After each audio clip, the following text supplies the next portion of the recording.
অনেক এরকম প্রথম প্রথম জিনিস আছে তো আম, এই এক্সপিরিয়েন্সগুলো তো আসলে যেমনটা মজার তেমনটা ডিফিকাল্ট। ওই দিন তো আমি এটা বলেছি, কাহিনী ওইটাই। ভাইয়া আমাকে এই গল্পটা গত বছর এপ্রিলের দিকে শোনান এবং ওই মুহূর্তে আমি শুনে আমি অলওয়েজ একটু রিয়াকশন দিতে একটু সময় নেই, এটা আমার নেচারের মধ্যেই আছে। আহ, একটু সময় নিয়ে ডিসিশন নেওয়াটা আমার কাছে মনে হয় একটু ওয়াইজ, যদিও মাঝে মাঝে আসলে এটা সম্ভব হয় না।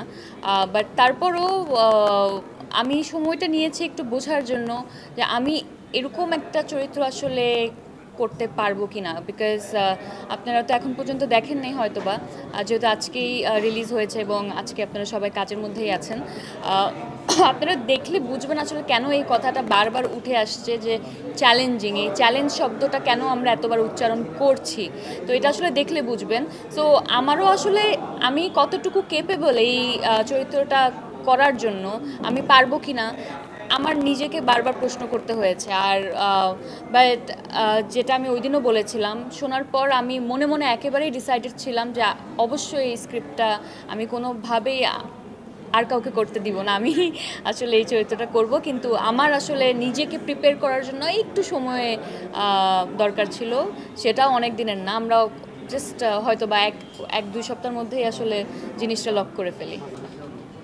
সময়ে না, নার্ভাসনেস কাজ করে নাই। কারণ হচ্ছে আমরা একটা যেটা বলছিলাম দ্যাট আমাদের এত সুন্দর একটা কোল্যাবরেটিভ প্রসেসের মধ্যে দিয়ে আমরা গিয়েছি। আমরা অনেক ধরনের ডিসকাশন করেছি, অনেক ধরনের, ভাইয়া যেটা বলছেন যে টুকটাক আর্গুমেন্ট। এখন আর্গুমেন্ট মানে হচ্ছে গিয়ে চিৎকার করে কথা বলা, ঝগড়া, দ্যাটস নট আর্গুমেন্ট। বাট আমি কিভাবে দেখছি, ভাইয়া কিভাবে দেখছে, তারপর একটা সেম, হ্যাঁ, কমন আন্ডারস্ট্যান্ডিংয়ে আসা। তো এই জিনিসগুলো ঘটেছে এবং ঘটার কারণে আসলে যেটা মনে হয়েছে একদম প্রপার টিম ওয়ার্কটা ছিল। আর সবার এফার্টটাও এত বেশি ছিল যে যখন আমরা শুটে যাই ওই সময় আর নার্ভাস ফিল করি নাই। বাট তার আগে প্রিপারেশনের সময় তো আসলে আমরা কিছু জিনিস বলি হ্যাঁ এটা ঠিক আছে, আবার কয়েকদিন পরে মনে হয় যে না না আমরা এটা এইভাবে করব না।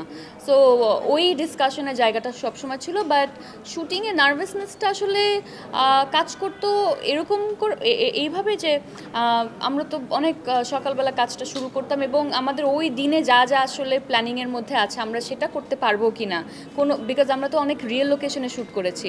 তো রিয়েল লোকেশনে অনেক কিছুই ঘটতে পারে, ট্রাফিক থাকতে পারে, হয়তো আমরা পৌঁছাবো না, বা কোনো ধরনের একটা প্রবলেম হতে পারে, একটা গাড়ি হয়তো বা পিছনে চলে যেতে পারে। তো এই যে টাইম লস হবে কি না, আমরা পারবো কি না, ওই ধরনের একটা টেনশন থাকতো। মানে এই কাজের সাথে অনেক নতুন নতুন জিনিস এবং প্রথম জিনিস জড়িত আছে। যেমন আমার প্রথমবার বরিশাল যাওয়া, প্রথমবার লঞ্চে সফর করা, প্রথমবার পুকুরে নামা, প্রথমবার সিনেমা করা।